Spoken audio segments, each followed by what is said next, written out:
पल्लवी और आदर्श मिसिकी से एमएलए को टक्कर देबे। हाँ फ्रेंड्स, पल्लवी कहबे शंभु अंकल को पाखरे मो बापा विषय रे किसी प्रमाण अच्छी जोटा से मते कहवाई चाहते।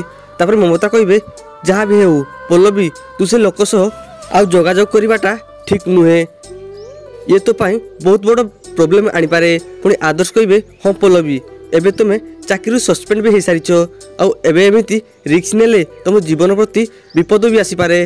तार पल्लवी कहबे हेले मु मो बापा विषय सब सब जानवा चाहे आदर्श, एत बड़ कथा को मु केमिति अणदेखा करि ता सांग को मो ना रे जो मिछ वीडियो वायरल करी मते जो चाकरी सस्पेंड कर दिया जाइछि मु ताकू भी प्रूव करी मो निजको निर्दोष प्रमाण करिया चाहे। यापर सेठाकू माया रूबी आसी आदर्श पल्लवी और ममतार सब कथा शुणुवे। तापर आदर्श कहबे तुम व्यस्त होनी पल्लवी प्रकृत सत्य कौन मु एक्सपोज करी। पुणी ममता कहबे तुम टिके रिलैक्स हुओ, चलो पेट पूरा आग तुम माने खाई दियो तापर जाए एक कथा भाइबो। तापर ममता निज हाथ में आदर्श और पल्लवी को खाइबा खुआइबे। यह देखी माया आखिरु लुह आसीजिवो। तो फ्रेंड्स आपण मानक लाउची एबे कोन एमएलए खेल खत्म होगा जाउछि कि हो कि नहीं आमु कमेंट करी निश्चय कहतु।